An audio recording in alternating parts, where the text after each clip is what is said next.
Hey, welcome back to Steve Reads a Comic. What's up, fellas? Hello. Hey, what's up, Sean? Not much. It is, what is it, Wednesday, May 31st, 2023. This is your spoiler warning. Going forward, anything we bring up, we will probably go into spoiler territory. So be prepared. We will talk about anything and everything: comic books, movies, TV shows, video games, whatever. And we will ruin it all. So there is your spoiler warning. All right, what are you ruining this week? Well, we got to discuss Barry. Did everybody watch the series finale of Barry? Ah, crap. No, Rob's Ye- lying. I He's watched not a it. good liar. Yeah, he's not a good liar at all. I wasn't trying. We all saw through that. um, man, I loved this finale. Uh, so uh, I think they set up in the last episode. NoHo Hank was holding Barry's wife and kid hostage, basically. So he was using them as leverage to get Fuchs to move out of the house that he had granted him to live in. And so we were looking at a showdown between Fuchs and Barry and NoHo Hank's men. And they kind of took it a different direction, which I liked. There were a lot of standout scenes. So Barry gets the call and goes to arm up. So he goes to his local Walmart, basically. Just demands guns, walks out looking like Cable from the comic books, And just then, armed to the fucking teeth. then sits down in the car with the gun still strapped. Yeah. Dude, the scene with him walking through Walmart with that song by Extreme playing, I think it was Extreme. And he's got all those guns strapped to his back, and he's just walking through like the toy aisle past all these kids and family. That was some commentary right there about how easy it is to get guns in America. And That's Tennessee Walmart. Yeah, right, I was gonna say, dude, that's just going to. that's anywhere south of Cleveland Walmart probably. So yeah, he's armed up. We're like, oh shit. And then Fuchs and NoHo Hank get into a conversation, and NoHo Hank doesn't like that he's being accused of killing his lover, Cristobal. And Fuchs shoots him, kills NoHo Hank. Oh, I like how Fuchs gets all that emotion out of NoHo Hank before that, though. Yeah, he I was mean, crying. that was great. Like I love that whole interaction between them two because you see, like, he's like, yeah, I was like you too until I got the shit beat out of me every day in jail, and he's like, now I know exactly who I am. You know, I Yeah. thought. Man, that whole Raven transformation was so unexpected and so funny and so at the same time really poignant. You know, like Yeah. I loved everything about these last couple episodes, and I didn't know where it was going. Like I was definitely shocked when because I was expecting what everybody expected, Barry to just come in there and murder everyone. You know, Mm-hmm. so to see that Barry really didn't have to do anything, and to see Fuchs give him the nod, like, "Hey, we good, man." Yeah. You know, I mean, Yeah, I didn't think Fuchs was gonna do anything once he found out he had a son, but the after that, I was surprised how Barry went down. That was awesome. You couldn't have Dude. scripted it any better. yes. What did Yeah. he say? He was like, "Oh shit," or something. What did he say? He said something Well, hang like, on. Let's go back. Let's try to focus. Let's "Well, not if jump they're around. people aren't Let's. listening if they haven't watched it. If they watched it, they Well, no, already know what I want to happened." try to go through this sequentially as best as possible. So I'm not. It helps my memory. So yeah, we get the as Steve said, the poignant scene between Fuchs and NoHo Hank, and NoHo Hank is like, no, that's not who I am. And then everybody, big shootout, real fast. Can't feel my legs. Kind of a realistic feel to it. I don't know where Sally is. I was like, right. She's like You know saying she something. ran. She don't care about that kid. I was like, did she get shot? Is she okay? Right. Where's the kid? And then we get the slow camera pan over the aftermath. Some people still alive, everybody injured and or dead. I like Lots how of Fuchs blood. isn't even injured. Fuchs is fine. He fell on the kid. The kid is okay. And then he leads the kid out and covers his eyes. He doesn't want him to see all the dead bodies. And he's telling him like not to look. And then we do see Sally crawling out from behind a pillar. She's still alive. John? Unhurt, from what I can tell. And then they get outside and Barry pulls up and you think there, I really honestly thought something was going to happen to Fuchs. I was surprised that Fuchs gave Barry his son and walked away. And I understand it was like a trade-off. Like he was trying to redeem himself or whatever the fuck, but I was surprised that was the end of Fuchs's story in the show. And maybe I was just hoping something would happen to Fuchs. I fucking hated that dude. I didn't think anything was going to happen to him once he started saying something in jail, like they're going to try and kill Barry or whatever. Like I was like, okay, he's back on Barry's side for good now, Oh, okay. And then he did all that time for him, basically. Once he found out Barry had a kid, that changed. Then he thought of, he redeemed himself because he's the one that, manipulated turned Barry into Barry. Right. Exactly. So that's how Fuchs' story wrapped up. Actually, he was the only one that redeemed himself, really. Yeah. That was the redeeming story. That's it. So then we cut to the hotel where Barry and Sally and their son John are staying, and they're in bed, and Sally's like, I think you should turn yourself in. He's like, yeah, I don't think that's God's plan for me. Dude, I love that. It is so spot on, man. Yeah. Well, then, and Barry has just like pathologically avoided any type of repercussions for his behavior and his actions, and this was him falling back into that basically.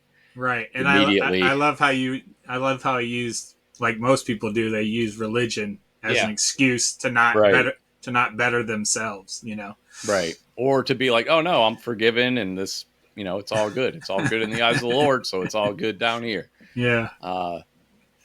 And then Barry wakes up, wife and kid are gone, so he goes to Kusano's house because he found out that she had been there earlier, so he assumed that's where she went. And Kusano's lawyer, I think that's who that guy is. Yeah. Is staying with Kusano. Kusano is now accused of murdering his girlfriend, and that so was great. he's in an almost catatonic state. Well, he's going to kill himself. He's going to kill himself. Yeah, he's in a suicidal state. Not only is he accused of that murder, but his son thinks he did it too. So that's fucking with him also. His son thinks he did it, and his son thinks he shot him on purpose, and he didn't. And so he goes and gets that gun that was given to him by who was it? Rip Torn or somebody gave him that gun. Yeah, I think that's right. And he gets that gun that we saw in like first or second season. And at this point, how did you think this was going to end? I thought he might kill himself, but then as soon as Barry showed up, I looked over at Maggie. I was like, Kusano going to shoot Barry. I knew he was going to shoot Barry. Wow. I didn't think it'd be that quick though. Dude, I thought it would be something different. He had, I forget what he said. It was like, oh shit, or oh hell, or something. No, he said, oh wow.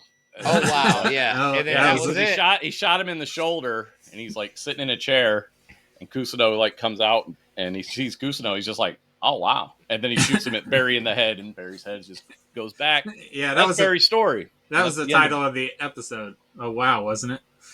Was it? I don't remember. I don't know. I'm pretty sure. But yeah, like they definitely were setting you up thinking Kusano suicide. But the whole time I was thinking, I thought Barry was just going to kill him. Like I was like, he obviously doesn't care about anything. Oh, anymore. okay. I thought Barry was just going to go in and cap Kusano. So I thought he was going to reconcile with Kusano. Maybe I didn't know, or something would happen, but I thought he was going to like forgive Kusano, or because he thought of Kusano as a father figure. So yeah, I didn't think he was gunning for Kusano at all. And like as soon as he walked in, I was like, oh, Kusano going to shoot him. And Steve, if you scroll back through your texts, just to Monday, you'll see I sent you a message about Barry. You should go look at that text. Oh yeah, the oh wow one. Yeah, Yeah, I remember you said that. Oh, wow. That's why I looked at the title episode and I was like, oh, it says okay. oh wow or something like that. That So, was awesome. And yeah, his that was- brain, and then we get his brains hanging out. so we get like kind of like an epilogue aftermath. Sally is now teaching acting at a high school, it looks like, or middle school or whatever. And one of John's friends wants to come over and stay the night, and they end up watching what looks like the Lifetime movie version of Barry's life as filtered through all the evidence that's out there about him. So we get this really sanitized version. Barry's the hero, Kusano's the villain, and it's crazy. It's hilarious, and then his son is just in tears because it's about his dad. There was a lot of emotion going on watching that. I was laughing. It was also sad. The whole world thinks Kusano did it, including Barry's own son. Right. So, what a finale! What a great finale! I'm still rewatching the whole series. Not too many funny parts in this episode. Just like very few moments of actual levity. But a very satisfying conclusion, though. Sally, The way NoHo Hank, the way they show him reaching up and holding the hand of Cristobal, the statue. that was Barry he was looking at, right, before he died? Are we assuming that was Barry? Why he was so scared, terrified at the end? I think he was just dying. I don't think he was. Oh, no, dude. No, rewatch it. Somebody was coming towards him, and he was, like, freaking out. No, there's no one there. I didn't think so. I know there was no one he's- there because they didn't show him No, purposefully. but he's literally just dying. It's his last gasp of, he Oh, realizes no. he's dying. There's no one there. I didn't. Someone's see it, there. Steve, but Somebody walked back up on him because he woke up from the dead, and and then he saw something. And he was fucking trembling, dude. Like, I thought I thought he was looking at Cristobal. And Yeah, I wanting thought he was forgiveness. just. Yeah, he looked up at Cristobal. I no, thought he was looked up at looking the off to statue. this. Yeah, of it at first, and then he looked straight ahead, like somebody was walking towards I him. thought it was just death. Okay, well, you guys rewatch it. Tell me what you think. I'll tell you what. I'm not arguing with think you. he was I don't just know. dying. I'm arguing. 'Cause I think he was just dying. I don't think. Oh, I because thought there's no payoff there. We don't reveal who it is, so it doesn't matter. There's no payoff. Well, he was just dying. He was Well, We breathing know his it last wasn't breaths. Barry. You think he was dreaming or imagining it? no, because everybody had been wiped out at that point, and Barry was the last one to arrive. Barry never walked in. He walked in after Kusano. No. You talking about Chris? Or not? I mean, not after Fuchs. I thought. No, Barry never walked No, in. he took his kid home. He took He his kid took home. his kid outside. Remember, Yeah. the Raven walked the kid through and was holding his eyes, and everybody was making funny comments. I can't feel my legs. And they were saying all that. Then he walked outside. Barry pulls up, and then he gives him the kid, and that's it. Barry never walked in. No. He was literally just dying. He was realizing that was the end of his life. He was in pain. He was out of breath. Man, I totally saw something else. That's weird. Yeah, but again, it doesn't make sense for you to see something else because they never paid it off. So there's no reason for them to imply that somebody came to watch him die. What does that even mean? It just story wise, it doesn't make any sense. I thought Steve thought he might have saw a vision of Barry or something. That's dude. I'm telling you, he looked fucking. I don't think Hank ever feared. I mean, he looked like somebody who was about to die. No, That's he what looked. He looked like somebody that in his last dying moment couldn't believe that this is his last dying moment. That's what it looked like to me. well, And I again, think he but- couldn't believe he was Hey dead. man, I get it. You didn't see it. I did. Okay, that's fine. But We again, disagree. but what would be the reason though? It's I like have saying- no idea. That's why I'm asking Exactly. you. That's what I on the mean. Like podcast. story wise, it doesn't make sense. It's Story like saying the wise, Earth it is doesn't flat. make sense. You're correct. Okay. Unless they just wanted to throw something out there that didn't make sense. Which I don't. I don't they were think so going for either. that. I'm agreeing with you guys. I just thought I saw something there. That's just me. Okay. Fair enough. All right. Yeah, and Sally definitely was just going crazy there. She was having hallucinations and shit. Yeah. Oh, yeah. That was just, yeah. She mentally, she was just Breakdown. struggling. Yeah, that was weird. They did a lot of very trippy stuff there. Like, okay, that was. I think you didn't have to go that far, but so were they just saying that she wasn't fit to raise a kid? Is that what they're trying to say? Or Well, yeah, that because and even at the end, Sally was still like, "Yeah, John, go ahead, do what you want. I well, don't give a they shit." needed her to go back to L.A. Is what Well, I don't think she was like, I don't give a shit. I think he was like, are you going to be okay? He was looking out for her. And it was like, it seemed like a moment where she was finally letting him go do some stuff. And because he had led a life, his whole life, he'd just been cooped up in that house with one neighbor, basically. So she was actually like, yeah, go have friends and go, live your life. Yeah. Stay at your friend's house or whatever. But I did like how she just told that guy who asked her out. She was just like, no. I was like, "Who is this guy? Where'd this guy come from?" Yeah. So, and then that movie of that Lifetime movie there at the end, that was kind of funny. It was basically like if CW put out Barry versus if HBO put out Barry. Right, right. But I just googled the Barry finale, and there's an interview with Anthony Kerrigan, the guy who plays NoHo Hank. He says, Hank, in those final moments underneath the statue of Cristobal, essentially it's him seeing very clearly that he is lost in this life based on those choices, being a gangster. There's something beautiful about him ending it holding Cristobal's cold metal hand, but there's something really terrifying about it. There you go. Okay. There's his terror. Yeah. All right. Gotcha. But yeah, great finale. Did you watch Succession? I'm not watching Succession, but was that good? Yes, I finished it up. Was it good? Dude, it was awesome. I thought they were going to go away with it, and they really had me. And I was like, okay, I might watch it someday. I was like, okay, I mean, I can go with this ending. And then they totally went away from it. They stayed true. They stayed true to the characters, and it was such a great ending, dude. I mean, it was awesome. I can't recommend this show enough. I really liked it. I'll probably get to it eventually. Yeah, they were.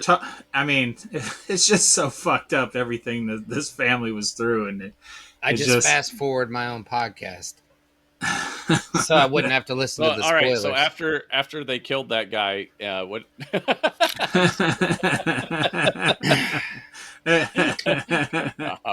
Rob, I love that Rob acts like we would give spoilers to each other for something we want to watch. I haven't given a spoiler. Like we've ever violated that with each other, I've given no spoilers since Sean said he might watch it. So Rob, you don't have to worry. We didn't say anything.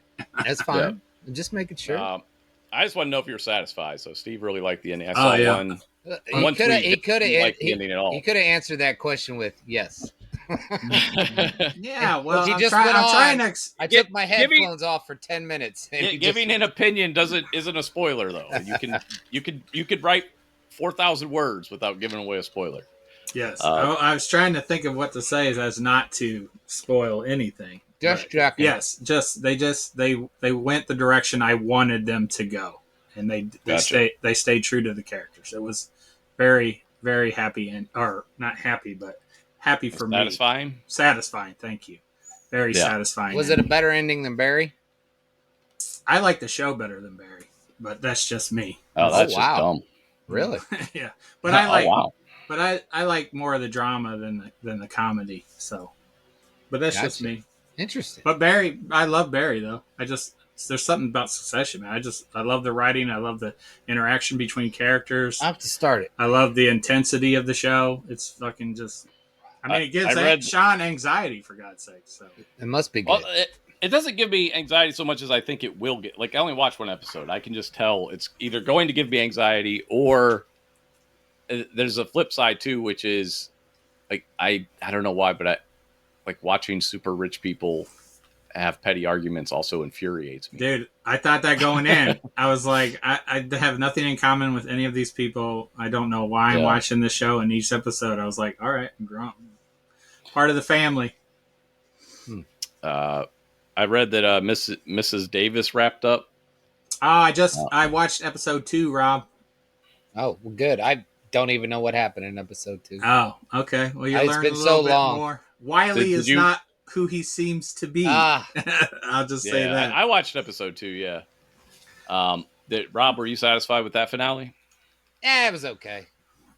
Was it just wackiness for the sake of wackiness? Like I said, No. no, because that's one review I read, and I'm not going to reveal when they I didn't revealed think something. it was wacky. I was like, it's exactly what I said it was. It's It just was- trying to be. Oh, would this be crazy? And no, they seem to follow through with I didn't that. think that. I just it seemed Not satisfying, like Succession. No. I mean, unlike Succession. I don't know.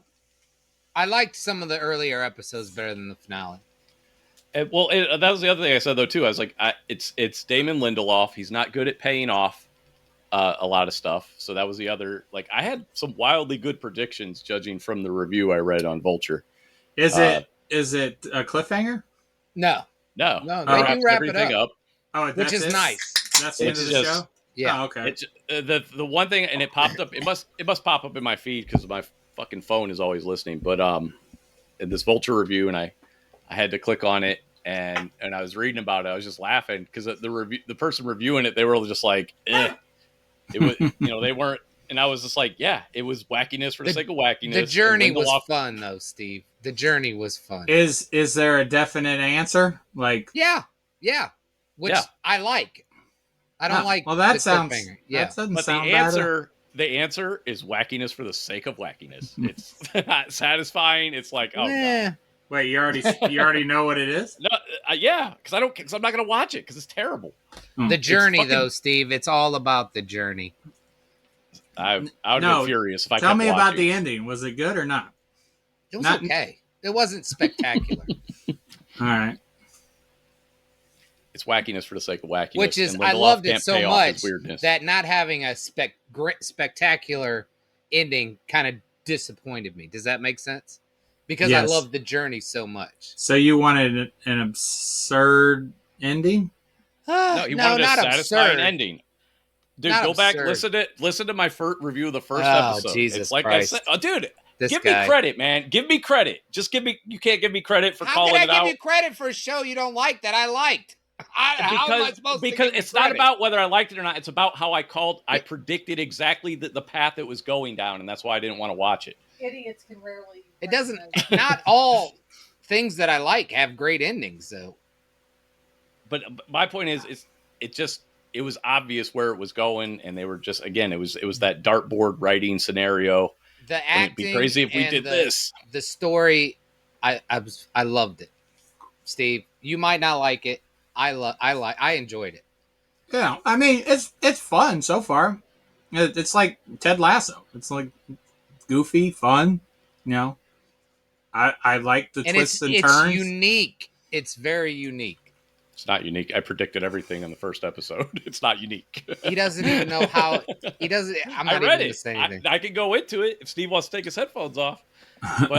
I read It's fine. everything about the ending, and I was just laughing because I was just like, dude, this is exactly what I was talking about. That it's just wacky for the sake of wacky, and they think that's enough. It's not wacky to- for the sake of wacky, Steve.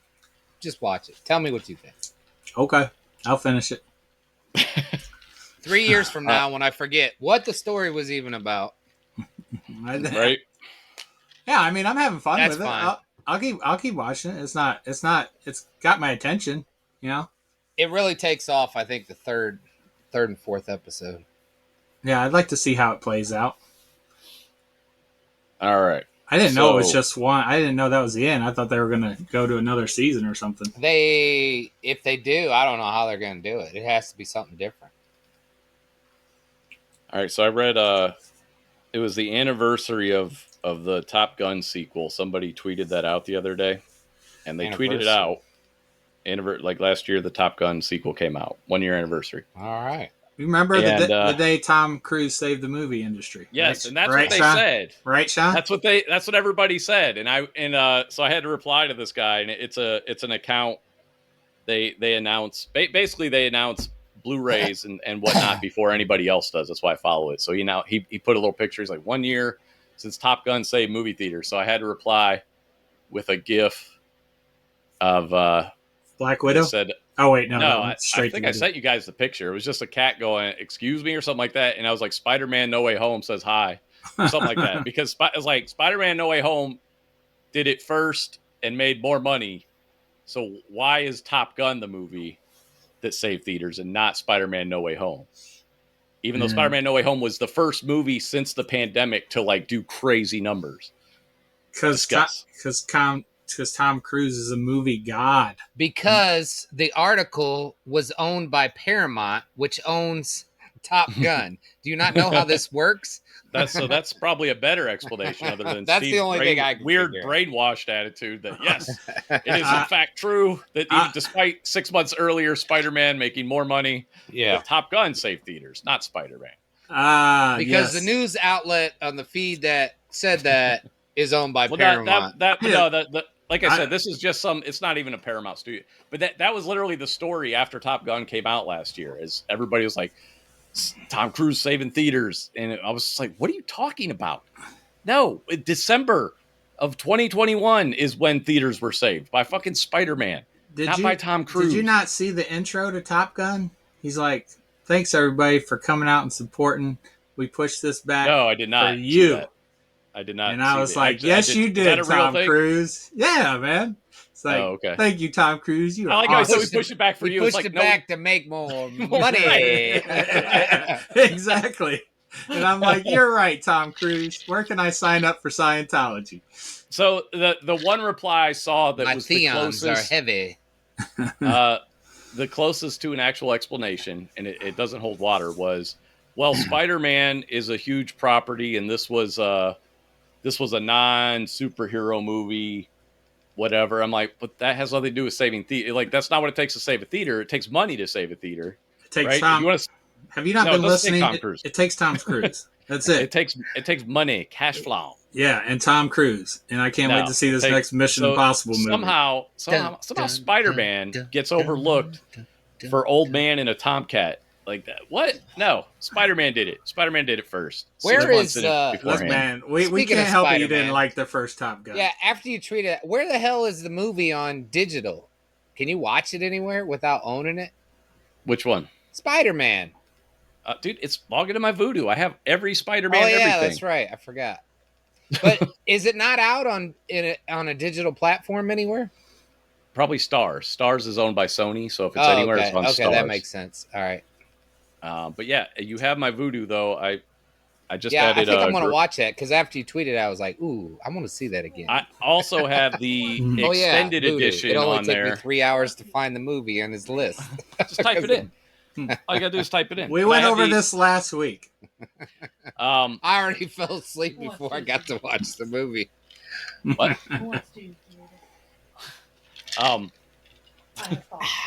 Stop it. But I have the extended edition on there if you haven't seen that. It's not better, just has more footage, but I wouldn't say it necessarily makes it better. It's got more jokes and stuff like that. Yeehaw. So if you want to watch that version, just to have a different, slightly different version. Who? Shut up. I have thoughts. What's your thoughts? Get her on here. What else? Ninja Turtle trailer came out today. Anybody watch that? Or is that just me? Wait a minute. There's another one? Yeah. Oh, I didn't know the second one was out. How was it? Better? More revealing? It reveals more. Is this animated or what is this? Live action? Yeah, it's CGI. Okay. It's very stylized animation. Well, it's like Spider-Verse? Yeah, but I mean, it's not the same kind of animation, but it's stylized as well. It's not Muppets. No. Okay. It's no live action at all. It's all CG. It's definitely geared towards kids, but I still want to see it. Was the other ones geared towards adults? Well, the last two, I think the Michael Bay ones. I don't know what kids enjoyed. I don't know what human enjoyed those, but they were definitely. I think they were PG-13. They were definitely not. Even I didn't like those ones. they're fucking terrible. And then the 1990 movie, the original live action movie, I think skews a little older. It's not that it's not for kids, but I think it plays well for adults too, with some of the jokes and the violence and everything, and which is why the second one got so toned down. Is because all the stupid fucking parents like it's too violent, and then we got Ninja Turtles 2 where they weren't even allowed to use their weapons. It's too violent. I'm just thinking of like parents. I'm like, I'm a horrible parent because I'm letting my kids watch all kinds of shit. Well, dude, that segues into stuff. So I asked this question last week, and I don't think anybody answered it, including myself. But I was trying to remember the first R-rated movie I saw, in a theater, so on and so forth. And I said Terminator. Rob said it didn't count because I watched the edited for local TV version. So I was trying to think of like the first uncut, like actual R-rated movie I watched. You had to watch it on video or go to the theater. Yeah. And I think it was at your house, and I think it was one of two movies. And it was probably, these both came out in 1987. And Father Bob rented them for me, not at the same time, but I don't know which one I saw first, but it was either Nightmare on Elm Street 3 or RoboCop.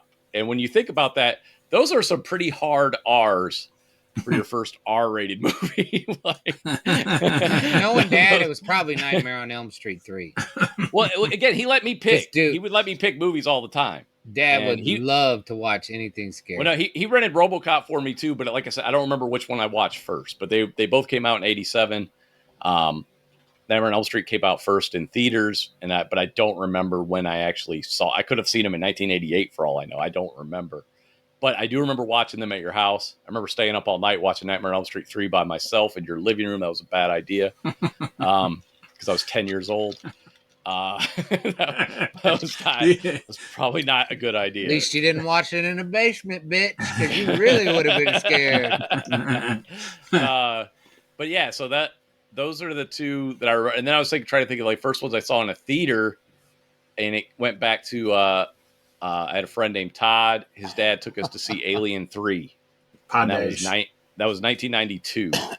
So I was like 15, 16 years old, I think. Father Bob in the Church of Perpetual Movie Going. What year did Rising Sun come out? Because all I remember is my mother was furious and we had to get up and walk out. Because of titties, right? No, I think there was like a shot of a pussy or something. I don't know. Oh, wow. There's a 93 that came out. 93. Okay. Yeah. So yeah, I was 14, and my mom. I just remember my mom. That couldn't have been my first R-rated, but that's the only memory I have of like something not acceptable to my parents. And me and Dad were like, "Oh, dude, this is a great intro."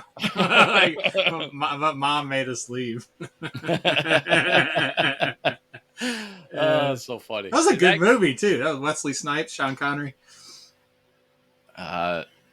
Rob, do you have any memories along those lines? Fuck, man, I watch so many goddamn movies; they all blend together. Well, I mean, I do too, but they definitely don't blend together. But especially back then. Nah, because that was my formative years, man. So you like? I was probably 5 when I watched the first R-rated. I don't know. I couldn't tell you what it was. So I mean, it wasn't a big deal. I mean, I watched whatever Dad was watching. Dad didn't care. So, do you like horror, Rob? No, I fucking hate horror because I used to go fucking watch all the stupid movies with Dad. I thought it was just me. I mean, I don't hate horror, but I'm not like searching it out, you know. And I thought maybe it's because you liked horror, but you don't. So. No, I still don't like horror. That was like the B movie. We'd always watch the B movies. We'd watch all the shit at late night.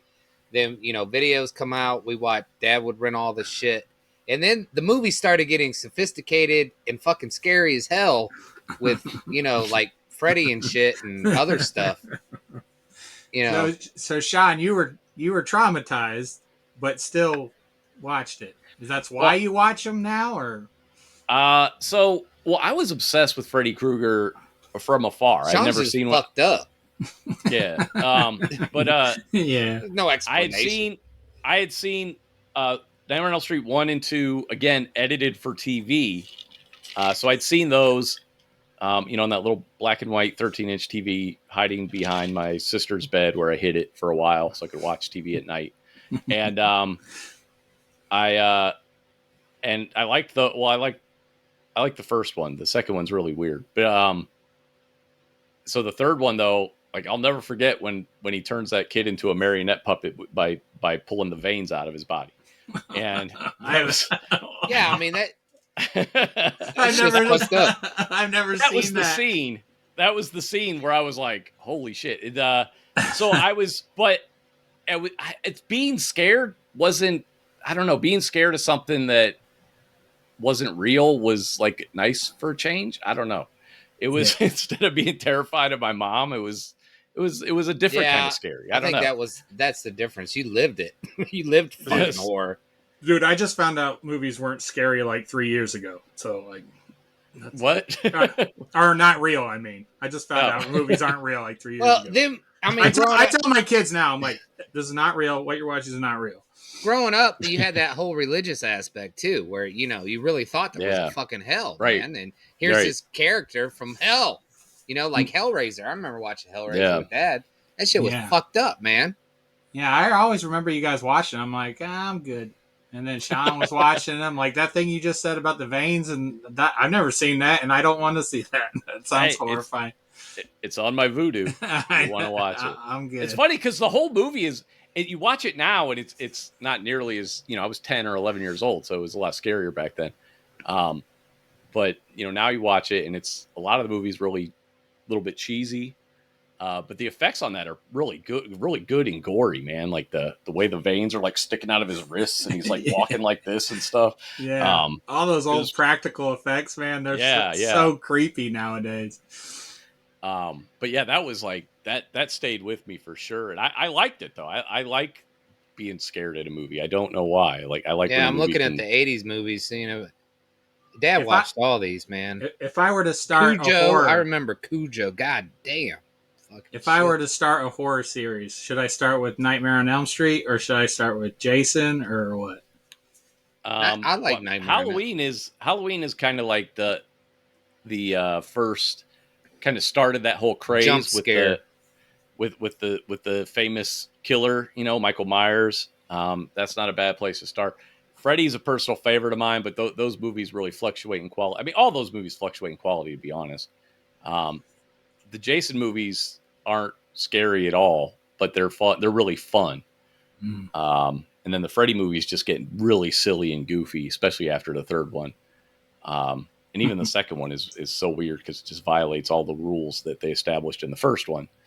And I don't know. I would go with Freddy because I would watch Nightmare on Elm Street 1, 3, and then there's one called New Nightmare. Just watch those 3. Those are the best ones. Those are all Wes Craven is involved in those. I think he's involved in the third one, but Frank Darabont directed the third one. I remember.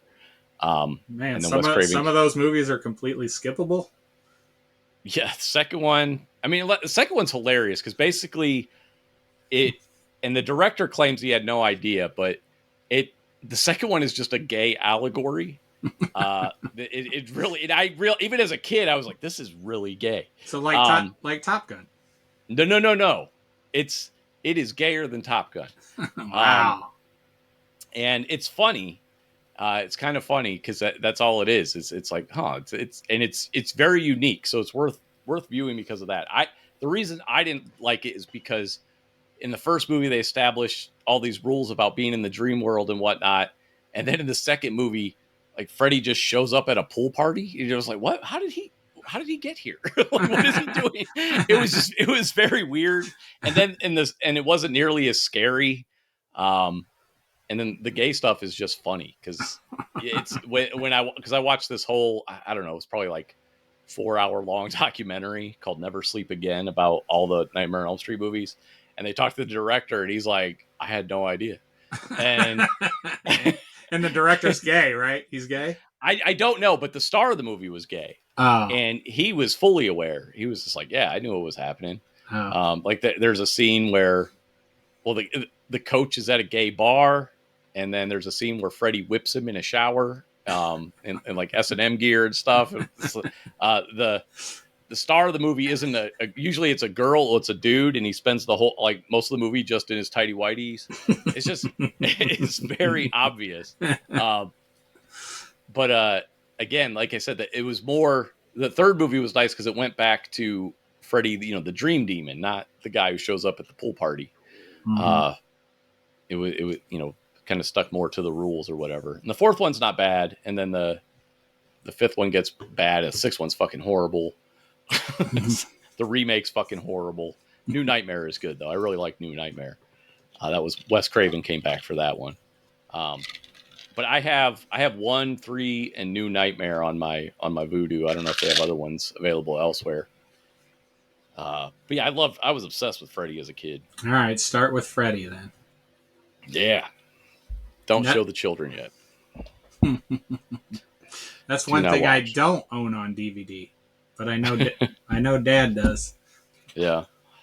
What else do we have going on? All right, Ninja Turtle trailers Dude, out. when you said Wes Craven, I thought of Wes Anderson. And did you see that new Wes Anderson movie? I want to Oh see yeah, it. Dude, That's Great great. City. oh my God, Yeah. that looks so good. I can't That's wait right to up see my that. alley. Space, man.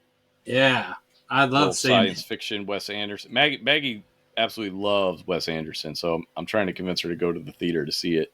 Yeah, I just But saw the trailer. It looks great, man. that she gets a lot of migraine triggers at the theater though, so I don't know if she'll be able to do it or not. But you'll probably be able to watch it digitally relatively soon, I would think.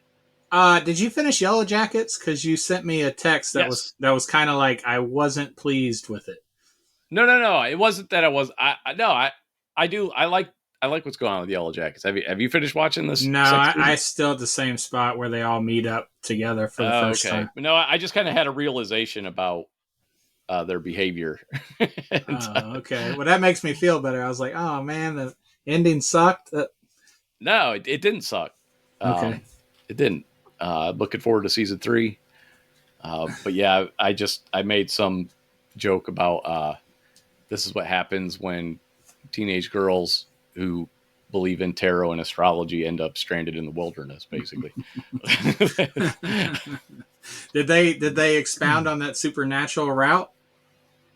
Not really, but it's still present, and that's the thing is it's basically it comes down to what they believe, and then they're even as adults they're starting to believe it again. It was one thing to believe it out there where everybody was kind of going a little crazy, and because they're all in survival mode, but now thanks to Lottie and certain events, they're like, I guess the wilderness still wants us.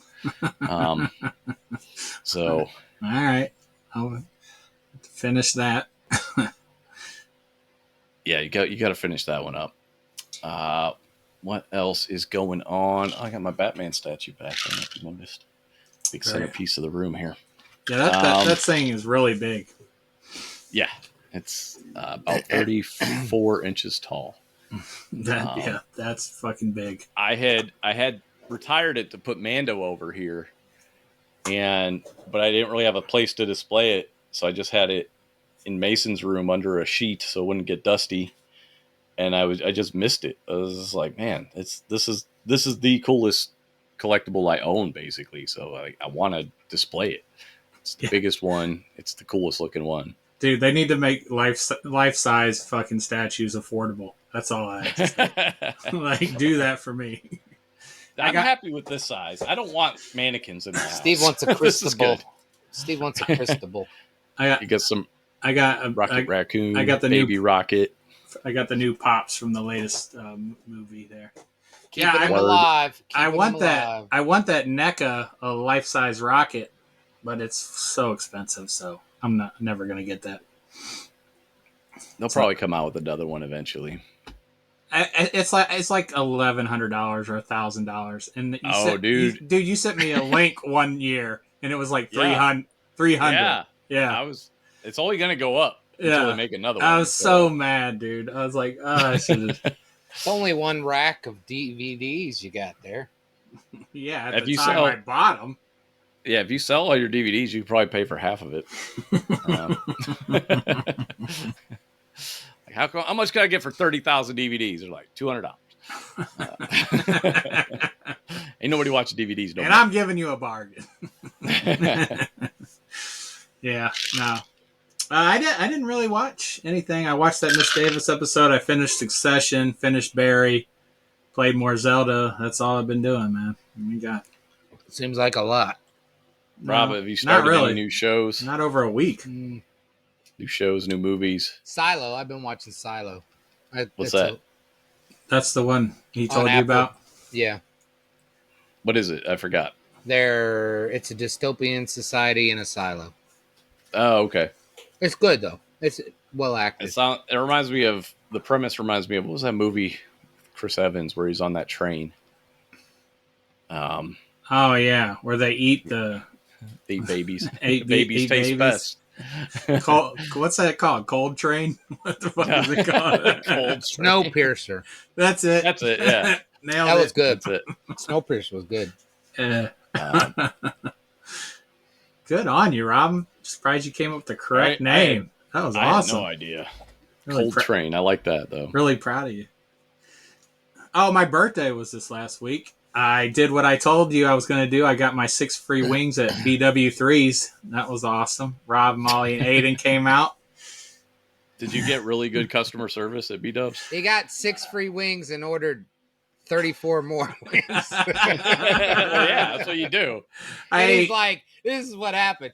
So he gets his 6 free wings and then he ordered, I don't know, what, 20 more? I don't know how many more you ordered. Well, But I thought He's they were to go. let me tell it. So he's like, everybody brings out our food, and Steve and I didn't get our food for some reason. Everybody's eaten for like 5 minutes, and we're still waiting on our food. Well, they finally bring Steve's wings out, like the 6 that he got free, but not the other 30. So before It that, was 15. It was Okay. 15. yeah, Come all on. right, 30 sounds better. So, so the 6 wings are there, but his other food's not there, and he had already said, "I'm gonna take these 6 wings home."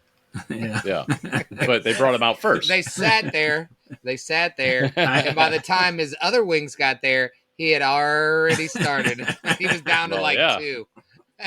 and then he ate all his other wings. Yeah. 'Cause- It's my birthday. Fuck yeah, off. right? Yeah. It don't matter. Is But it- 21 wings really a lot? I mean, I don't think so. Is that a lot? So when I was younger, late teens, early 20s, whatever, I would order 36 wings. So like that was my Wow. standard order if I went Wow. to Scorchers, like 36 wings, because it just felt like there's barely anything there, man. It's mostly bone. Yeah. I I and think again, it- I used to also eat like 4 or 5 bean burritos. Now I eat like 10. Like that's like the most I eat now. Like, seriously, so when you think about it, like you add all that meat, it wasn't boneless. There's no breading. It's the wing. It's You like add It's all- like a decent. it's like a like bucket of it's like eating a KFC. chicken breast, man. Like a freaking Yeah. 8-ounce It is. breast. It's like eating like a club like a Dagwood size sandwich. Yeah, just like it's like a chicken sandwich dipped in sauce and ranch, and then a side of potato wedges with cheese. basically. 36 wings back Mozzarella then was sticks. like under $20. Now 36 Oh yeah, wings it wasn't even is like expensive. $100. Right? It's ridiculous. That's why I How had much to a use a freaking wing? coupon. Why you think I wanted to go to there on my birthday, man? And then, well, before that, I took the kids. I got out early and work, and I took the kids to see Little Mermaid. So we went and saw that, and then met up and ate wings. How was Little Mermaid? Yeah, it was fine. It was just like the first one, just Ah. a couple Did original songs. Did they have like Flounder and Sebastian? Yeah, and Yeah. and Ursula was Melissa McCarthy, and she was terrifying. I remember the first time I saw Little Mermaid. I was talking to Keith. He was just laughing at me because I remember being scared of the Little Mermaid. And he's like, dude, Jesus you Christ. were like not the Little Mermaid, but Ursula. And Yeah. Keith's like, dude, you were 10. I was like, well, I'm a late bloomer. And she was Jesus. even more terrifying in real life. It looked really good, really creepy. My kids are traumatized, but all is well. Really? Yeah. No, they liked it. They enjoyed it.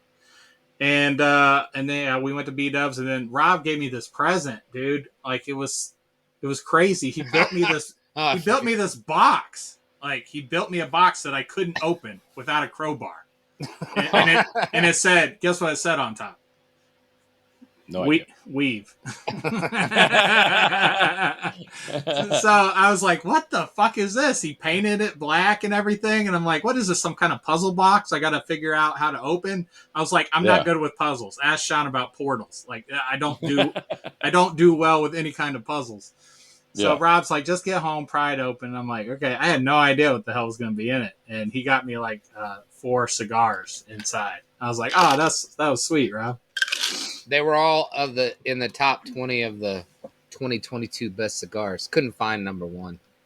Best rated. Now remember what Sean says. Just because everybody likes them doesn't mean it's quality.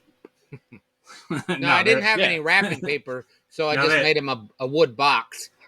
You just nailed it shut. Yeah, but he puttied up the nail holes. I sanded the nail holes.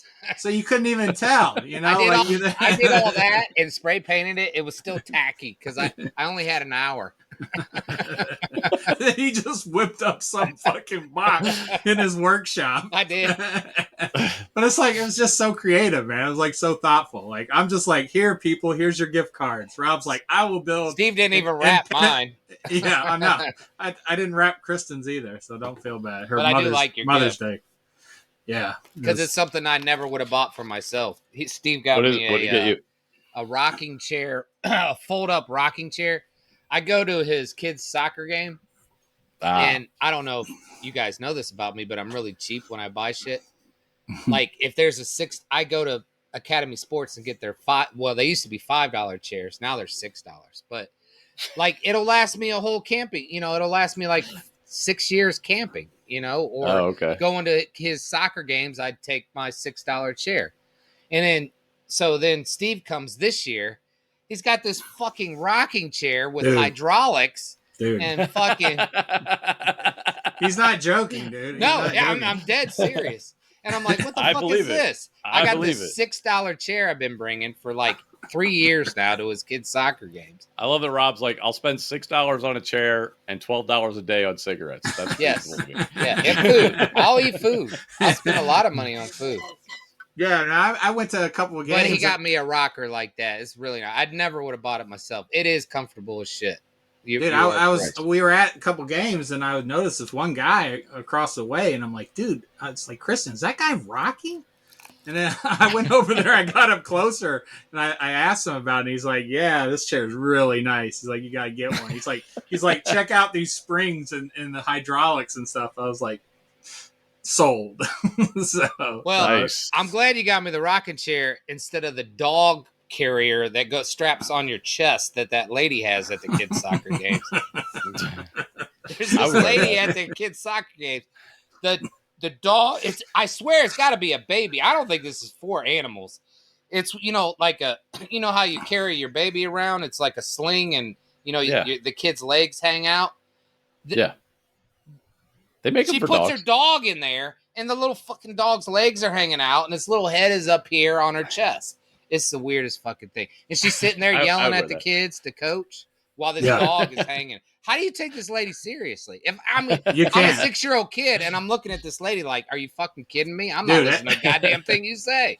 Like, do you think those people are just oblivious? Because I would be like, okay. They want the attention. They want the fucking they have to. But if it was me, I'd be like, I know everyone is laughing at me. Like, I have to know. You can't be that oblivious. Like, I think the best thing is just not to care. No, that's hilarious, dude. You're like, you're like, I'm gonna laugh at you. Dude, you can put down the dog to fucking coach. You don't have. She's like running around the field coaching with the fucking dog on her fucking stomach. Funny. Yeah, dude, it's fucking. You want to carry the dog to the field in the holder? Fine. Take the goddamn dog off while you're coaching the kids. That's all I'm saying. I can't take you seriously it's when you got a dog hanging. Dude. That's pretty funny. Yeah. So everybody just calls her the dog lady. Nobody's actually gone up and talked to her and asked her name. Because she's fucking weird. Dude, she might be onto something, man. Like, I'm going to start doing that. Maybe I'll just get one of those and put a baby doll in. You're going to walk them around the house? Stop. You never fucking leave. What are you talking about? Nah, like, when I go to the grocery store or wherever, maybe I'll put, like, it can't be Baby Yoda. People will still talk to me. I got to put something creepy in there so people just don't talk to me. So I envy this lady. She's smart. Like, if it keeps people away, She's on to something. She knows what she's doing. No, I'm with Rob. I think she wants the attention. She just doesn't realize it's having the opposite effect. Maybe she just really loves her dog, man. Yeah, that's fine. I almost got rid of our fire pit the other day because Crowley, took him out the other night and it was dark. And I hear this yelp. And I shine the flashlight. He's just laying in the fire pit. Like, what the fuck? Our fire pit's not in the ground. You know, it's like 4 or 5 bricks high. Somehow he, and he's tiny. Somehow, I don't know how he ended up in there. But he clearly didn't intend to. And I told Maggie, I was like, I'll get rid of the fire pit. She's like, no, Sean, calm down. Like, I'll get rid of that shit. Like, I don't want my dog getting hurt. Well, I think Rob's okay. He loves his dog too. He's just not going to coach with it. Just put the dog down. It's all right. Hell, you can love the dog and leave it in the fucking house when you go coach a kid's soccer team. I love how angry Rob is with the dog lady. I'm not angry. I'm just like, it's fucking hilarious, man. It's great. There's got to be something I can do to make people not engage with me, though. It's so annoying. I thought the tattoos on the side of my head would do it. Turns out people are just, they want to talk about it. Like, they want to scan it with their fucking phones. Wait, who's coming up to you lately? Dude, people just talk to you out in public, and I don't know why. And because you look like your Lord and Savior, probably. Jesus Christ! Yeah. I try to go out with the most offensive stuff I can find, and if whatever reason it attracts people instead of repelling, and it's fucking annoying. I fucking hate it. Yeah, try a hat. I didn't mind that with my what was that? The Chimera show. I had a really cool Star Wars shirt though that I was getting compliments on. I didn't mind that though. That's fine. It was a Figure and Don and the Modal Nodes. That is the band from the first Star Wars that plays the Cantina band. Mm-hmm. And I have a shirt that says Figure and Don and the Modal Nodes, but it says it in the Pantera font, and it's got a picture of them, and it's like supposed to be a tour T-shirt, and it's like on tour with the Max Rebo band. Sean's like, if I can find a Star Wars and a Pantera fan, yes, it's a great instant fan, shirt. Instant friend for life. Well, no, not that, but just finding this shirt was nice. I don't necessarily want to talk to those people, but it's nice to get compliments. But the back is great because it has tour dates and it has all these planets, Dantooine, Tatooine, whatever. And then Alderaan just has a line through it, which is hilarious because they blew up Alderaan. Yeah. It's a great shirt. It's a great shirt. Yeah. But you said you wear that so people would talk about it, right? No, I wear it because I like the shirt. But and it's one thing at a concert, Steve. But again, when I'm at the grocery store, when I'm at the grocery store, like I don't know why people talk to you at the grocery store. They want to fucking talk to you about prices on eggs and shit. And it's like, I don't care. That's the conversation I had with Logan. I think we were behind some lady and she's talking to the cashier.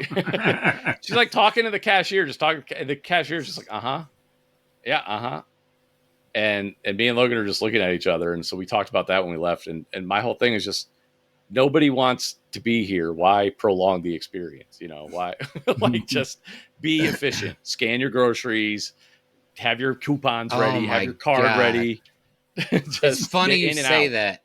Today I went to Lowe's and there's one cashier and I'm in it's supposed to be the quick contractor line, and they only got one cashier. None of the contractor sales are there, and there's a guy in front of me. He's got like 2 things.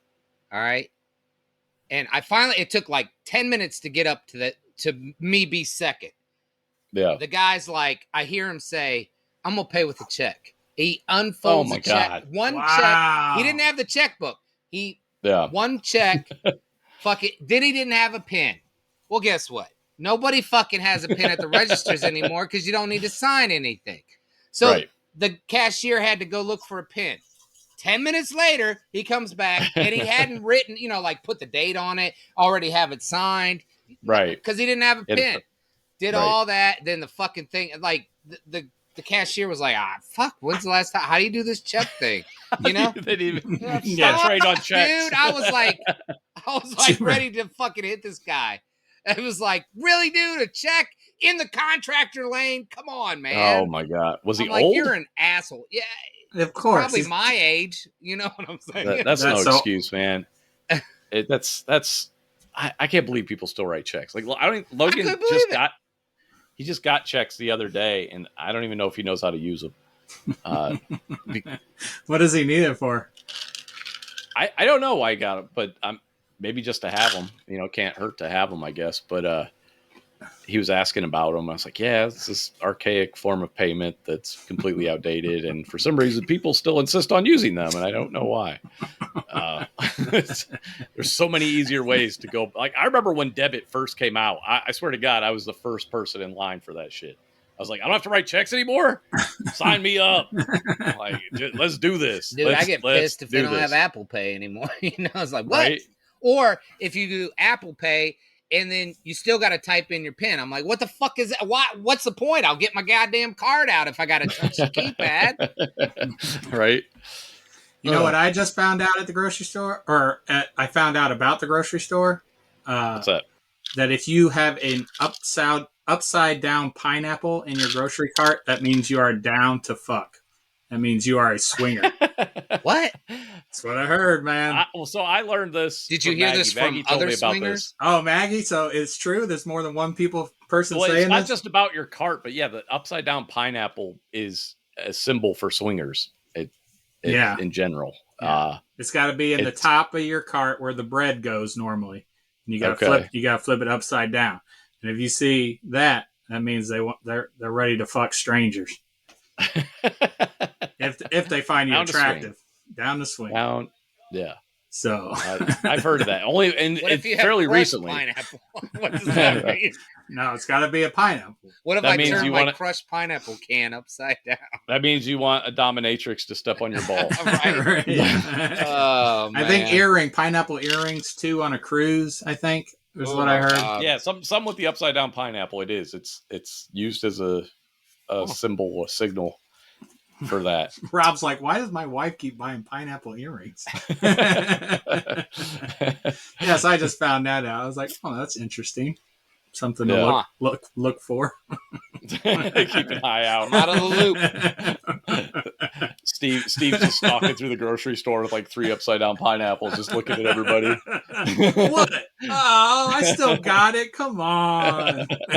Steve was like, I just went down every aisle. Nothing. All right. Let's get back to something related to this show. All right. Let me go get a drink. All right, I will intro the comic here. All right, so Invincible Iron Man, the latest volume, issues 1 through 3. Those are the ones that are available on the Marvel Unlimited app. I think there's a full 7 issues out total, but we only read the first 3 issues. Written by Jerry Duggan, art by, I had this pulled up. Let me see if I still have it. Art by Juan Frigeri, and the cover artist is Kale Ngu. I don't know how to say his name. He's a fantastic artist. I was going to say, I remember you saying you really were like this art on this. The covers are just phenomenal. I've been following this artist for a while on Instagram. Actually, I don't even know if it's a man or a woman, to be honest. I shouldn't be saying he. They are an amazing artist. And I forget. They did some Ninja Turtle work but all their art is fantastic. And these Iron Man covers are what attracted me to be like, hey, let me check out this new Iron Man shit, because this artwork looks insane. I got a question about comics. Like when they list the names, is it always the same order, like writer first, then artist, and then, or I don't know. One of the artists cover artists, and one of them does the inside, one's a penciler? Well, yeah, sometimes in this case, the cover artist is different from the interior artist. That's not always the case. It's a lot more common nowadays, though, to have do cover artists, and they're doing a lot of variant covers too, because they sell more if they do that. They have different covers that look like posters. So yeah, Kale Ngu is a freelance illustrator from Malaysia.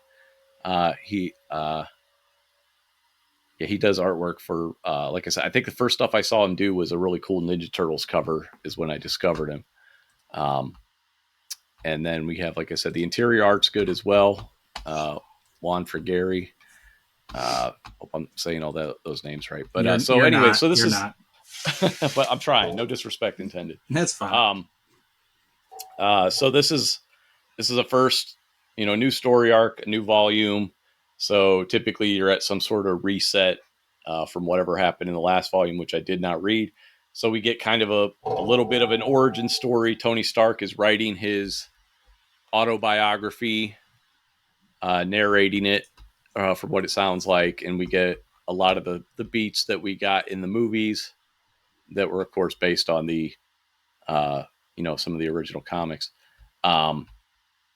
And I like how he glossed over the entire origin story because everybody's sick of hearing that. So that was nice. yeah, because when it first started with that, I was like, "Oh Jesus, Jesus, come on, we all know this story by now, right?" Yeah, no, they did a good job doing it on this one. So basically, they're introducing a new enemy, basically, which they haven't revealed yet in these first 3 issues anyway. I don't know if they've revealed it by now. But he's working in his brownstone. Oh, he doesn't own Stark Industries anymore. He has Stark Unlimited or something. I forget. He has a new Stark company. He doesn't own much stuff anymore. He's still rich. And while he's working on his arc reactor tech in his brownstone, something happens and the entire brownstone just fucking explodes, and there's collateral damage. There's a neighbor lady who got killed. He survives, of course. And he goes to Jen Walters.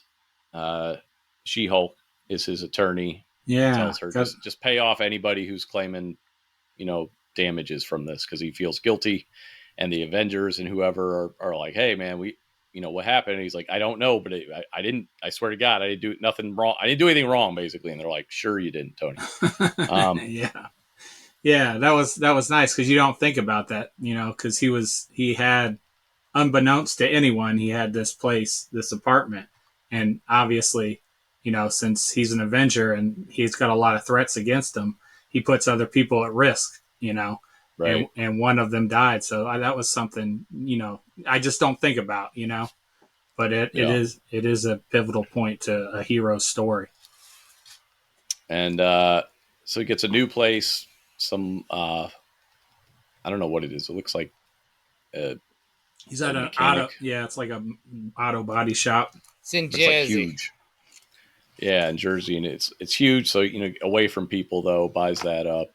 Yeah, basically somebody's just trying to fuck with Tony. We don't know who it is. Yeah, they send the living laser after him. Yeah, who's that guy? You know about this guy? That's an Iron Man villain. A living laser killed Iron Man at one point. Really? Come back, but yeah, he was a legit enemy back in the 90s. Okay, I was just reading it. I was like, ooh, I know a new villain or anti-hero or whatever he is. That's one of the only Iron Man villains I know besides the Mandarin.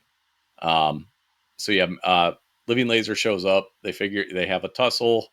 They figure out it's under false pretenses. War Machine's in it. Rhodey's in it, which I'm always happy to see. Ironheart's in it.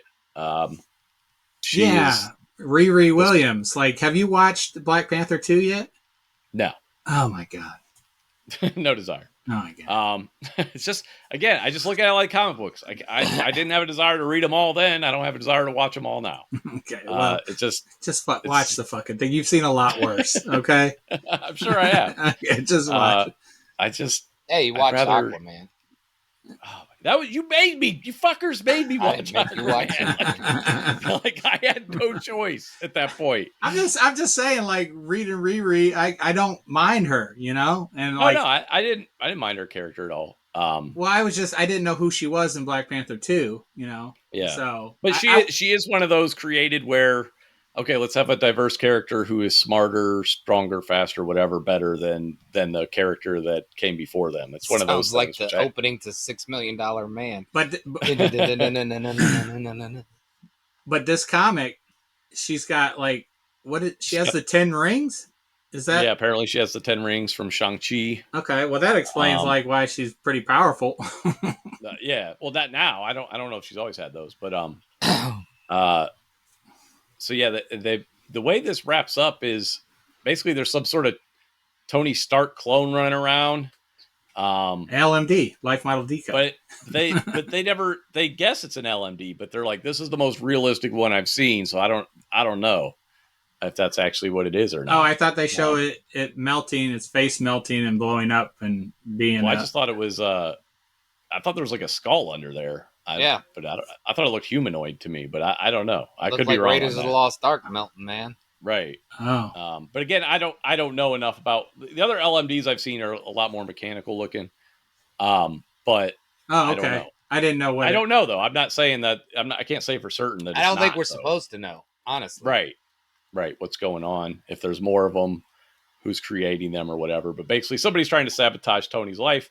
And I really enjoyed the story though. I'm going to keep reading it on Marvel Unlimited. I'm not going to be buying the issues, but as the issues come out on Marvel Unlimited, I added it. I followed it on there because I am intrigued. I want to know where this is going. I like the character writing. It clearly takes cues from the MCU version of Tony Stark. Very quippy. But I like Jerry Duggan's writing though. He has a great sense of humor, and it comes through. Like he can write like dry humor that isn't annoying. So yeah, I really the art's fantastic. I am intrigued by the storyline. I'm going to keep reading it. What are your guys' thoughts? Uh, yeah. They introduced the character Zong Wei or Zong Wei, I think that's his name, but he was one of the scientists that Tony could trust, and he got him on the board and everything.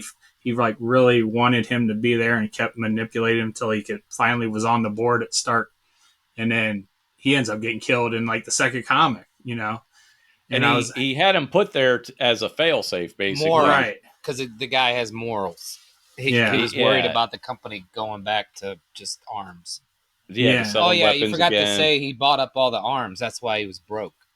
Oh yeah. He bought up all he's buying yeah missiles and bombs and whatever, nuclear and stockpiling weapons. them. Yeah, to get him off the Yeah. street. Yeah. Right. But yeah, that scientist, doctor guy, whatever, he ends up dying. That's just another part of another And complication of nobody was supposed to know that guy had any that much control over Tony Stark's interests basically either. So whoever is doing this is very they've got some insider knowledge basically. they done well. At the end of this last issue, Tony says, "I know who it is." So Yeah, but I was like, "Ooh." next issue's not out yet. Yeah, I know. I mean, I was it like- is out technically, but I'm waiting for the The Marvel digital. Unlimited runs a few how months long does behind, it take so. to go from out to digital? I mean, well, to digital, you could buy it digitally day one, but Marvel Unlimited usually runs about 6 months behind, but this series is running about only 3 months behind from what I can tell. So if they keep running like that, that'd be great. But typically it's about 6 months between when it hits shelves and when it becomes available on Unlimited. Yeah. So that's, again, fantastic art and an intriguing setup. And they don't spend too long on any one thing. Like when he was talking to that guy, when they were establishing his relationship with the guy he wanted to take over for him if something, if all went bad, I was like, oh God, are we going to get a whole fucking issue of their fucking relationship building? But it was only a few pages, it was a couple pages, and it moved on. I was like, okay. Because I'm like, dude, it's comic book, man. I'm here for the action. That's what I love about comic books is it's basically like a monthly action movie. You follow your favorite character and typically you get installments that imagine having Iron Man 1 quality movie in the theater every month about Iron Man. Like that'd be nuts, right? Like that's basically what it is. Because it's an unlimited budget. You can draw whatever you want. You don't have to worry. So you can, blow up everything in the goddamn world and have 3,000 Iron Man suits flying around or whatever the hell. Yeah, but like you said, like there's not really much finality, like someone always ends up coming back, that's kind of disappointing. Yeah, it's a downside, but if the characters in the story grab me, I'll keep reading it. Mm-hmm. but that has to be the thing. The story has to be there, and it has to be because I mean, honestly, you could say that about TV shows and everything. Like I mean, well, not everything. Soap That's not true, but operas. yeah, and that's comic books. Basically, they're superhero soap operas. Mhm. They Luke's got coming that back drama. on General Hospital. Luke came back on the Mandalorian. Nobody's But really dead. Yeah, no one's I ever enjoyed really it. gone. I enjoyed Riri in this. I wouldn't mind seeing what she does further on in this story because I thought she was a pretty good character. I wish I would have Yeah. read this before I saw the movie, but I don't think it was out yet. It just came out. Yeah, this came out in December. Yeah, That's when this started. So that was cool. I enjoyed her character, and I'm with you. I'm going to keep reading. I'm intrigued. So. Rob, Mm-hmm. you going to read on? Probably not. I'm not going to pretend. Mm-hmm. What do you like about you? Just like Tony Stark's character, or do you like the Iron Man suit, or what do you like about Iron Man, Sean? I like all. Again, so the writing of Tony Stark is more in line with the version, the cinematic version, which the older Iron Man stuff I've read was along those lines, but not to that quality. This is a lot closer. Jerry Duggan writes for TV and stuff too, so he's a really good writer. He wrote a lot of some of my favorite Deadpool stuff. The suits too. He's only got one now. That was just kind of cool. Right. Hey, does the Writers like Guild does that include comic books? No. Oh, really? They're not in the Writers Guild? No, they can Well, that's keep fucked up. Well, it's different because they're not writing for the screen. Like the Writers Guild, I guess, is for the screen. Like people could still write books, comic books, but They're from still what I writers. understand, Yeah, I guess. But it has to do with screenwriters, basically. But is TV what this really, is all about. I guess it's a screen. So. Yeah. Yep. Still a screen. Yeah. Even if the suit. If the suit looks cool, which some of the Iron Man suits do not, but that's part of it too. is the suit design. Well, he says he's got one other thing like hidden out there. He said he's got the Mark 30, and then he's got one other thing that only Rhodey knows about. So I was like, ooh, I can't wait to see what this is going to be. So I wonder if I'm sorry, I'm stuck on this Writers Guild thing.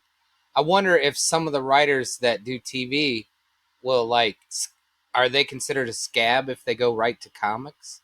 If they write a comic? No, they're not crossing any picket lines. Okay, just curious. And they can continue to write for themselves as well, so, dude, right? If I was on strike right now, I'd be like hitting up the comic book please. Hey, can I write a story? right. And that might be what they're doing. I don't know. Comics are back. Right? All of a sudden, comics have all these Quentin Tarantino's writing comic books. Like, what is happening? Do you think I don't know anything about writing. Do you think like a writer of one thing can easily transfer to a different format like that? Some people. Would they feel comfortable? Not all, probably. Yeah, it just depends on, because you look at Kevin Smith. He started off writing movies, and then he wrote that Daredevil run that we read. So I think writing is writing, but yeah, I think it is probably a little bit different when you go from writing one movie that's 90 minutes long, and you get from the beginning, middle, end. Whereas with a comic book, it's like, okay, I got to make a story that runs for X amount of issues, but each issue has to contain enough, but it has to fit in 22 pages, and it's probably a lot harder. But I think that's where the artist comes in and saves your ass as far as conveying a lot of the stuff. You might write a full script, and then the artist is like, I could take a whole page and make a page you've written. I can convey that in 2 panels or whatever. You know what I mean? Yeah.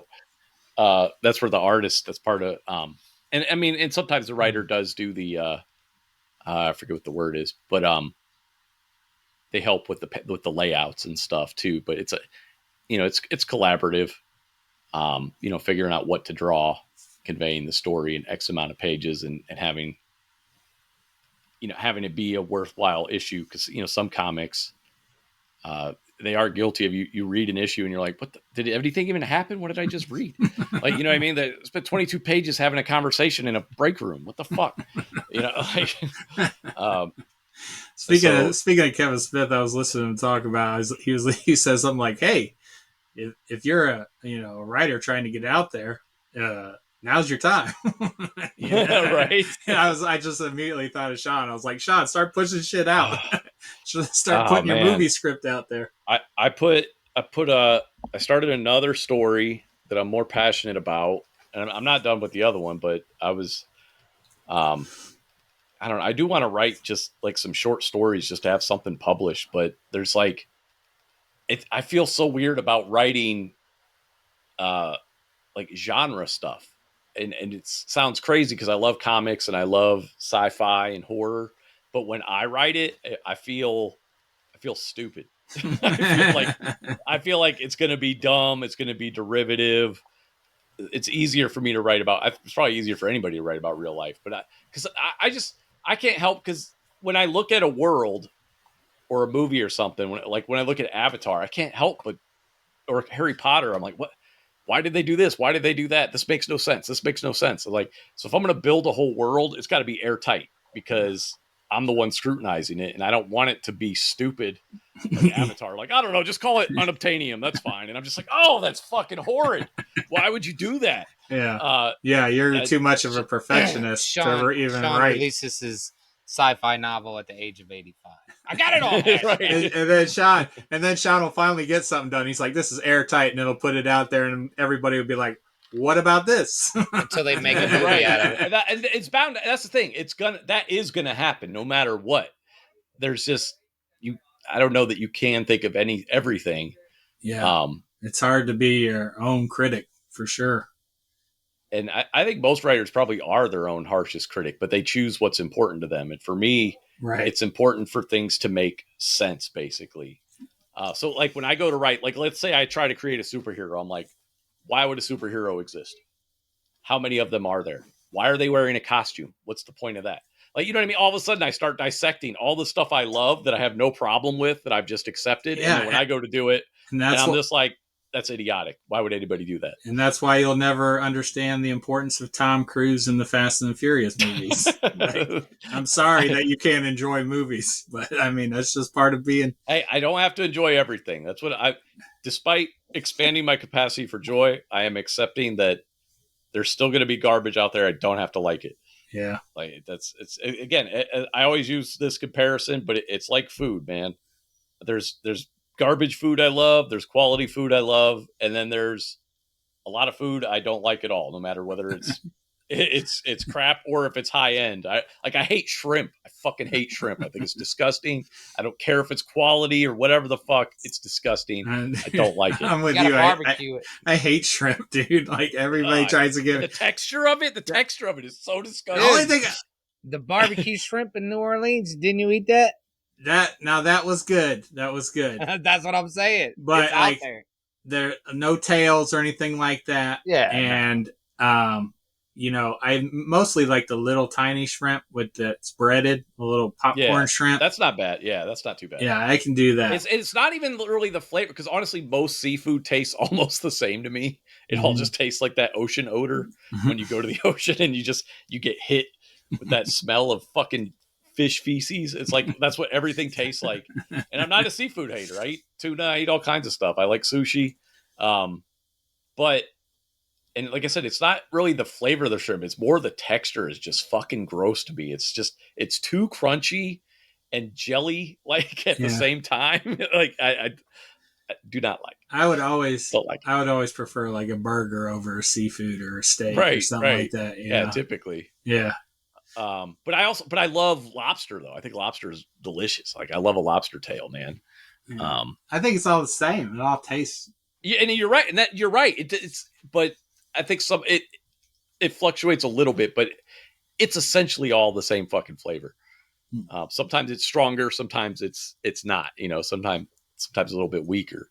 And I probably like the weaker fish. Like my doctors always like tell me to eat salmon. Every time I try to get salmon, I'm like, I don't fucking like salmon, Dude, it smells funny. What? That's the stronger. Weird. That's that stronger ocean taste. Give me the tuna. It's not so strong. Yeah, and that's everybody's like, it's the healthiest for you, and it also tastes the worst, dude. And I'm sure I've covered this, but like this is why either A, God is not real, or B, God is a fucking asshole piece of shit. how is it that literally everything I enjoy eating is killing me? Like, it's literally, I will die if I continue to eat the things I enjoy.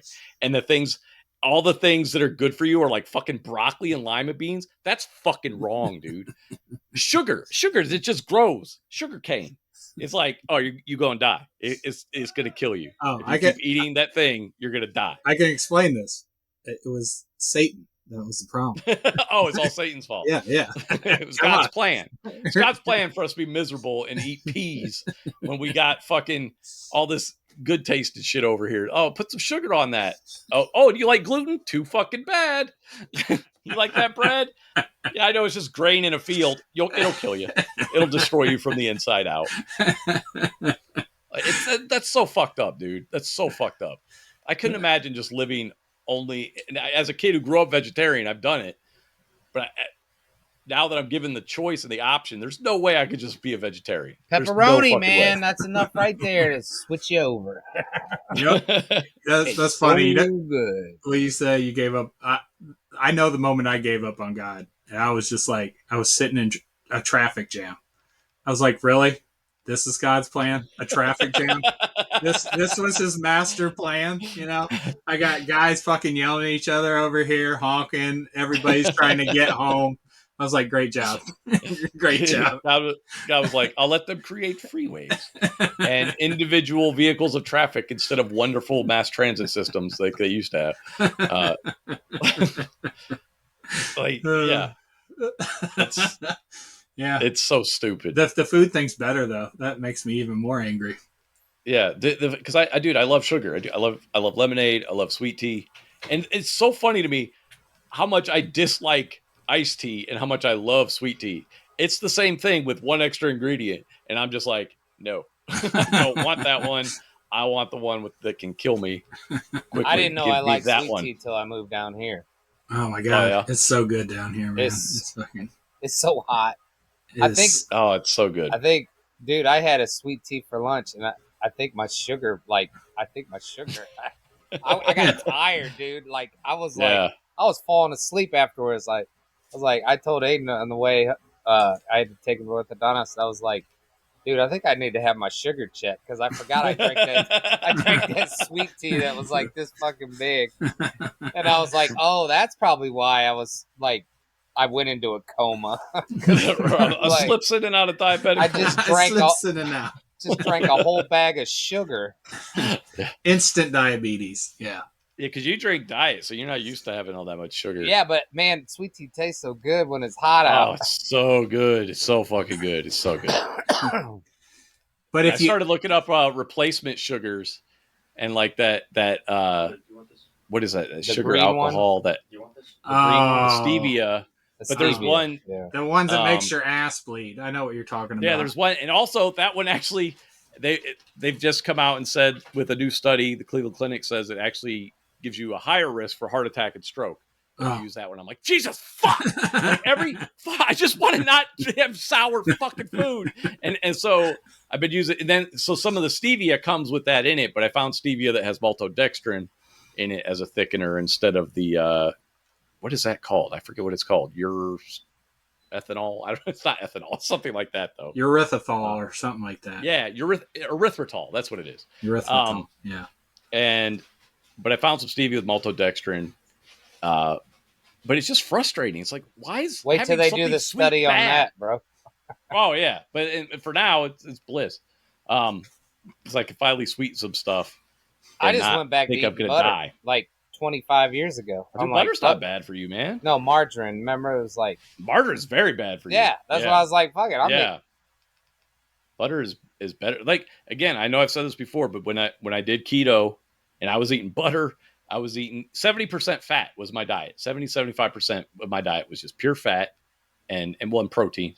But I think 20% was protein, like 5% carbs or something like that. Anyway, I was doing 20 carbs a day, max. And so I was using full fat butter, using sour cream, just everything. And I literally, triglycerides go down. Good cholesterol goes up. Bad cholesterol went down. This was, and these tests were literally a month apart. I did it for 30 days. Before I started, I had a lipid panel done, got my numbers, and I still have it in my phone. It's on the Cleveland Clinic app. After 30 days of keto, I lost 17 pounds and all my numbers looked better. And I literally was just I was eating bacon, I was eating eggs, I was eating steak, I was eating hamburgers, I was eating sausage, just cheese out the fucking wazoo. Just not sugar, just 20 grams of sugar tops per day. And your life was miserable. So that month wasn't bad. The second time I tried keto, it was miserable. I lasted about 2 days, and I was like, I'm going to murder everyone in the world if I have to keep doing this. But for whatever reason, the first time wasn't that bad. And I remember being mad because, like, it was when I was doing pest control, and every day I'd get home from doing pest control, I'd always take a nap. After doing keto for like 3 or 4 days, I wasn't tired anymore. I was like, this is bullshit. Like, this is fucked up. I got to eat this shit I don't enjoy, and I feel better. Ugh! Hate it so much. I did it for 3 months, lost 40 pounds, and like you do feel good, you know, like my joints felt so much better, man. I wasn't fucking lubed. Yeah, exactly, but a bunch of grease. What? I wasn't falling asleep when I was driving home, like not falling asleep, but just drowsy, you know. And but at the same time, I was like, I fucking miss bread, dude. I love bread. Like, who gives a shit if I look great if I fucking feel like ass all the time, you know? Like, it's not I'd rather die early than have to fucking go to the gym every day. Fucking like not eat bread. That's horrible, dude. That's just horrible. I feel that was your big thing was the bread. Mine was definitely the sugary beverages and just stupid shit, Pop-Tarts, cereal. Yeah, that's just stuff. Like, I was fine without bread. I did okay without bread, surprisingly. And I love bread. I've never done keto because I'm never giving up bread. You can fuck off. Yeah, well, you can make pseudo bread. Fuck off. It's not bread. It's not horrible, but it's not. The last time Maggie and I tried keto, and we lasted like 2 days, we got keto bread, and it tasted like that New Start bakery bread. It was thick as a brick, heavy as a brick. Yeah. And it was so bread. Awful. No, it was so bad. I was like, And I think that's what put me. I was like, I'm not doing keto anymore. I can't live like this. This is no way to live. I was thinking about going on a diet like last week, and I'm like, nah, fuck it, dude. Like I go to work. I'm not like incapacitated. I'm still doing like daily activities. It's not like my 500-pound life or anything like that. Not yet, at least. I'm just like, fuck it. Well, I'm not even doing it. I want to lose weight, but the main reason is my numbers suck. Like my lipid panel, I got cholesterol issues. I've already had 2 heart attacks back when I was skinny. Yeah. So like I said, I just rather die early. Just, I don't give a fuck. That was we had that conversation the other day where I was like, do I really want to live longer? And this is how I live. Right. And I wasn't like being funny. I was like just thinking about, what is the point of living longer if I'm just like, another day of fucking eating this slop from the fucking Nebuchadnezzar, you know? Dude, like, and I know people they go through life just miserable. I'm like, like I don't want any part of that, you know? Yes, you have 6-pack abs. That's great. You know? Yeah. Awesome. Yeah. But you're like not. I said, that's not even what I'm doing it for. I'm trying not to die soon, but at the same time, I'm like, is it worth it? Is it really worth it? Yeah. Like, if I can't have lemonade, is it really worth it? I'm just saying that as an excuse to not get in better shape.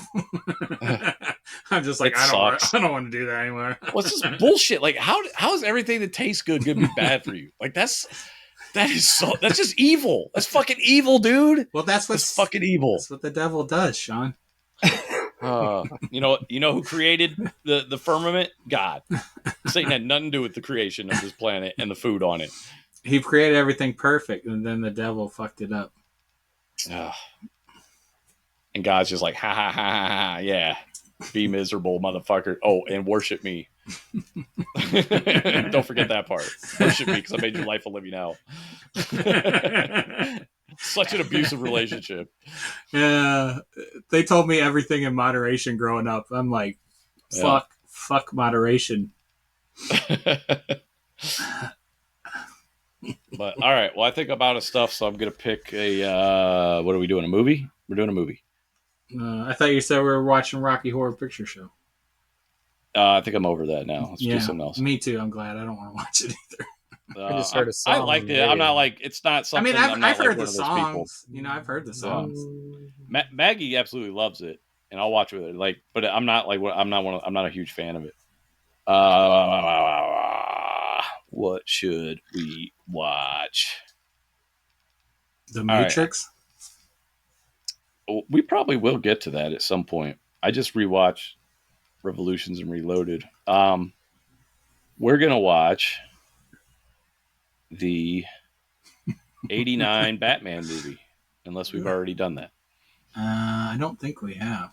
I don't know because I watch it all the time. So I don't know if I assigned it because I just watch it for fun. I'm just looking at my DVDs. I'm like, let's watch Lonely Guy. What the fuck is that? Why would I buy that? Lonely Guy. I don't even know what that is. Is that Steve Martin? I thought that was Russell Crowe. It looks like Steve Martin on the side. Maybe that's why I bought it, because I love Steve Martin. I have no idea what that movie is. When's the last time you guys watched the '89 Michael Keaton Batman? It's been a while. I think I watched it not too long ago. I don't know. It's been a year. I mean, all right, so we're gonna watch that, gearing up for the Flash movie, which I'm gonna go see. When's that? Go see Spider-Verse. I think the 16th. I'm gonna see Spider-Verse tomorrow. Got my ticket. Yeah. Oh, sorry. Really want to see it though. But yeah, so '89 Batman. I'll watch it. Come out? August 31st. Oh, August. Yeah. Yeah. We got some stuff in between there. We'll be all right. We got a lot of movies. This month has a shit ton of. We got Spider-Verse, Mission Flash, Mission Impossible. That's this month. We got Indiana Jones this month. We got tons of stuff, man. We'll be all right. I wish Sean would watch some of the Marvel movies that have been out. That's 2. Oh, I watched Quantumania last night. Did you like it better or worse? I was like, I'm going to bed. Let me watch something. Did you like it better or worse? It was all right. Yeah. It wasn't the worst movie I've seen. I think I fell asleep. I don't think I made it. Yeah, I thought it was fine for me. Oh, no, I made it. They were saying they never intended Kang to be the villain. That's bullshit. That's what I read. They were saying that after Loki, that everybody liked him so much. Yeah, George Lucas had all the movies planned out. Yeah. Hey, man, I'm just telling you what I read. So they were saying because... Yeah, no, I saw that. They said he doesn't play a pivotal part, like originally when they wrote it, and then they saw Jonathan Majors act, and they changed it a little bit to get more of him. Yeah. And so that the original scripts didn't have this plan with Kang or Jonathan Majors in it. They're just saying that shit because they need him out in case he goes to jail. So you're saying you don't believe that? Then? No. You think that was Kang the whole way? Oh, well, yeah, I'm sure part of it's true. But why release it now? Why tell us this now? Oh. Well, you know what, though? To go with that theory, what's that sound? I don't know. I heard it, too. To go with that... Oh. Anyway, the reason I think that's feasible or plausible is because they don't know, they haven't figured anything out for this phase. So yeah, they probably were like, we got a villain, I don't know. And then Kang was popular, like, oh fuck, let's do Kang, I guess. I don't know what the fuck else we're doing. We got nothing going on. We haven't thought this through somehow.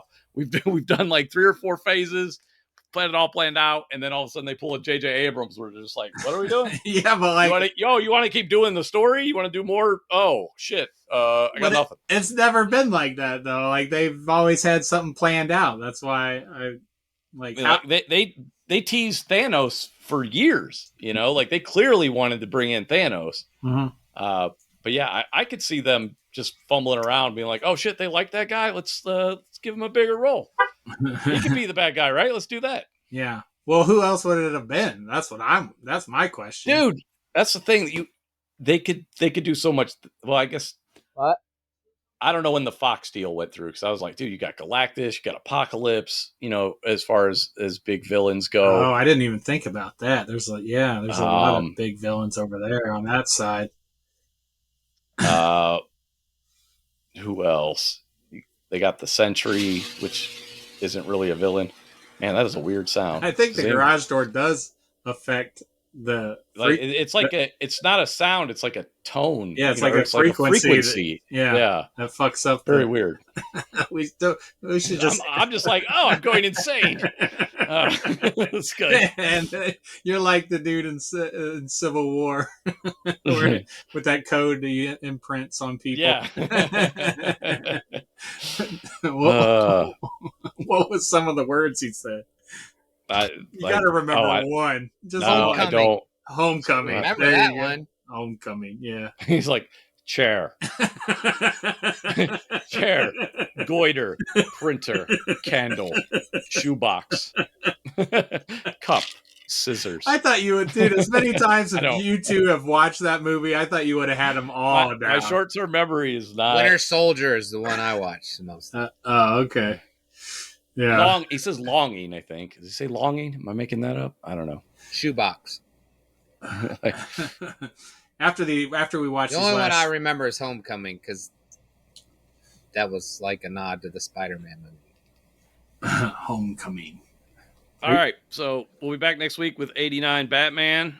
That's fun. If you haven't watched it in a while, you should watch it, especially if you're going to go see The Flash. You want to get nuts? Let's get nuts.